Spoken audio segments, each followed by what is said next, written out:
Gotta say, the show does a really good job of kind of highlighting the generation gap between obviously your character's daughter, the grandkids. There's a lot of different generations going on. I'm just curious for you, with your own kids, have they had to educate you on anything? Like for me, I have to teach my parents like how to use new technology. I'm fairly good with technology. My youngest is a lot faster than I am about it. She's just like I was. I don't need to know this. She's learning how to drive. She's getting her permit. She acts like she knows more than she is, and she's not a bad driver. I don't want to be that person that says, no, no, no, no, don't. You can figure this out. I don't want to get her wreck the car. I put her in some pretty damn fast cars. What I'm completely oblivious to is uh, texting.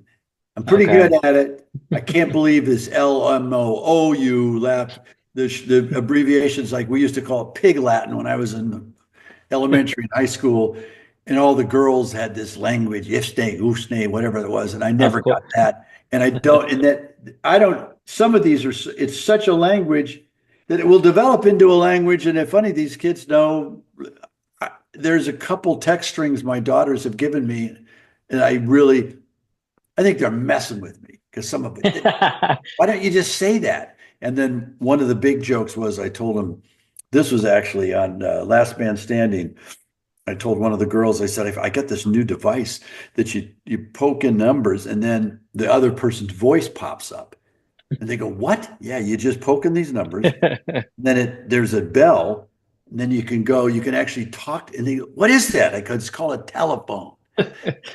And I said, Right. I'm getting to the point where it's like when somebody said streaming is a lot easier because you can record what you want. And I said, does anybody remember a thing called TiVo? Right. Our DVRs We used to before have a everyone TV. was just using. Used to have a television that did it all by itself. I didn't have to press boxes and sign in. You could find whatever you wanted, schedule to see it, and go back into the recording box and watch it. So I'm not sure what we're doing now. That telephones are like my kids don't like calling people. I Oh said, no, just it's all texting. well, they said I talked to her yesterday. You talked, texting and talking are not the same. No. I've tried to do jokes on X, and believe me, I fail more than I get when I X. You can't You really lose something in the you in lose the something without translation. having, yeah. And now one of the other things, this show, Matt gives his estranged daughter somewhere to stay after marriage issues. I'm curious for you, can you pinpoint maybe a time in your professional life when someone maybe stuck their neck out for you or did you a solid when you really needed it? Wow, that's a good one. That's a good question. Because I I try said, to throw some curveballs. well, no, I have a God, I have a producing partner of mine who's been nothing but my best friend, and I think about him all the time. He passed away suddenly from pancreatic cancer. Oh, And I never really got how he stood up for me until he passed away. And then I never stopped thinking about him because I end up the only time I'm a loyal to at a penalty to me because and I finally said this relationship's not working. So he was the executive producer of my production company.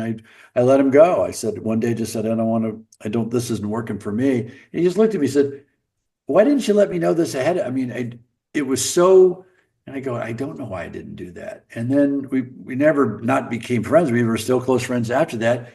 And then I realized how much he stood up for me after the fact. After mm. the fact. He came to the hospital when I'd gotten a racing car accident, and he was the first guy at the hospital, brought by a movie and something to eat. And I said, man, this guy, I totally screwed this one up. And I didn't because he said, I'm not pissed. You just don't want to work with me, fine, but I still want to be your friend. And he was Brian Riley. What a great guy.